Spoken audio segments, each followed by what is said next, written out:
સુરતના વેલંજાના ઉમરા ગામની ઘટના જેવી ઇન્ટરનેશનલ સ્કૂલે બોર્ડની વિદ્યાર્થીનીની હોલ ટિકિટ અટકાવી. પહેલા ફી ભરો અને પછી હોલ ટિકિટ લેવા આવો તેવું શિક્ષકે જણાવ્યું. વિદ્યાર્થીનીના પિતા ગામડે હોવાથી ફી ન ભરાય. ધોરણ 10 બોર્ડમાં અભ્યાસ કરતી વિદ્યાર્થીનીનું ભવિષ્ય શાળાના કારણે જોખમમાં. પૃથ્વી સાવલિયા નામની વિદ્યાર્થીની જેવી સ્કૂલમાં ધોરણ 10માં અભ્યાસ કરે છે. પૃથ્વી શાળાએ ધોરણ 10 પરીક્ષાની હોલ ટિકિટ લેવા ગઈ હતી, પણ શાળાના શિક્ષકોએ કહ્યું પહેલા ફી ભરો અને પછી હોલ ટિકિટ મળશે.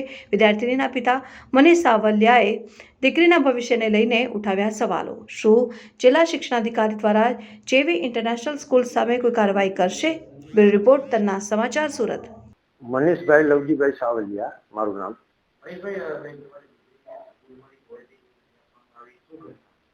હા, એ સાચી વાત છે. હવે એમાં એવું હતું કે હું ગામડે હતો અને મારી દીકરીનો ફોન આવેલો કે પપ્પા હોલ ટિકિટ લેવા માટે સ્કૂલે જવાનું છે. એટલે મેં કીધું તું બેટા જા અને તારી મમ્મીને લઈને જા, એટલે તમે હોલ ટિકિટ લઈ આવો. એટલે મારી વાઈફ અને મારી દીકરી બે હોલ ટિકિટ લેવા માટે ગયા.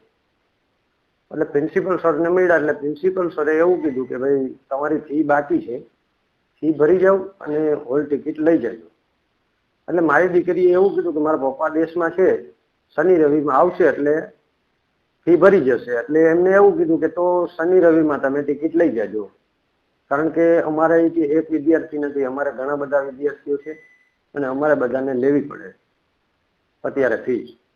એટલે મારી દીકરીએ એવું કીધું કે તમે ટિકિટ આપી દો અત્યારે, મારા પપ્પા આવીને શનિ રવિમાં પૈસા ભરી દેશે. એટલે કે નહીં, તો તમે શનિ રવિમાં હોલ ટિકિટ લઈ જજો. એટલે પછી પાછા આવતા રહ્યા અને મને કોલ આવ્યો કે પપ્પા અમને હોલ ટિકિટ આપેલી નથી. એટલે મેં એમને વાત કરી, પ્રિન્સિપલ સરને કોલ કર્યો. એટલે કોઈ મેડમે ફોન ઉપાડ્યો અને ઉપાડીને એવું કીધું કે સર અમારે તો જાજા બધા વિદ્યાર્થીઓ હોય તો તમે બધા ફી ના ભરો, અમારે અમુક વિદ્યાર્થીઓને 4-4 વર્ષથી ફી નથી ભરાયેલી. એટલે મેં કીધું મેં તમને ના નથી પાડી.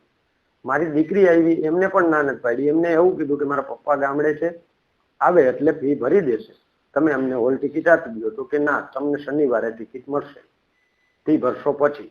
એટલે મારી દીકરીને થોડુંક એવું લાગ્યું કે મારી ઇન્સેટ થઈ છે. અને વાસ્તવિક છે કે આવી ઇન્સેટ થાય કોઈ પણ સ્ટુડન્ટ હોય કે કોઈ પણ વ્યક્તિ હોય તો અત્યારે ઘટનાઓ બને છે કે તમને ખ્યાલ છે કે કાંઈ પણ પગલું લઈ શકે અત્યારે.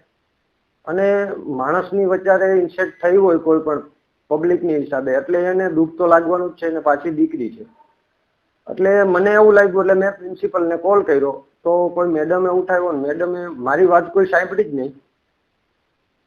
અને એમને એવું કીધું કે તમે રૂબરૂ આવીને મળો. એટલે હું ત્યારે ને ત્યારે તે દી સાંજે નીકળી ગયો અને આજે અહીંયા પહોંચી ગયો છું. મારી માગણી કે સ્કૂલને આ ના કરાય. સ્કૂલ માટે કોઈ પણ પ્રાઇવેટ સ્કૂલ હોય તો કે સરકારી હોય, આ વસ્તુ કોઈ પણનું ભવિષ્ય અટકાવી ના શકે. કોઈ પણ દીકરી હોય કે દીકરો હોય, આજે મારી દીકરી છે, કાલે કોઈ નબળો માણસ હશે અને એનાથી ફી નહીં ભરાય તો આ હોલ ટિકિટ જે અટકાવે છે એ વસ્તુ ખોટી છે, રોંગ છે. એટલે મારે સરકારશ્રીને એટલું જ કહેવાનું છે કે આના વિશે તમે આગળ પગલાં ભરો.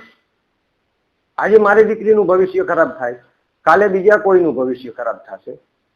કોઈ પાસે પૈસા હોય ના હોય, કોઈ ગરીબ પાત્ર હોય, તો આ તો સ્કૂલ જે છે એ દાદાગીરી જ કરે છે.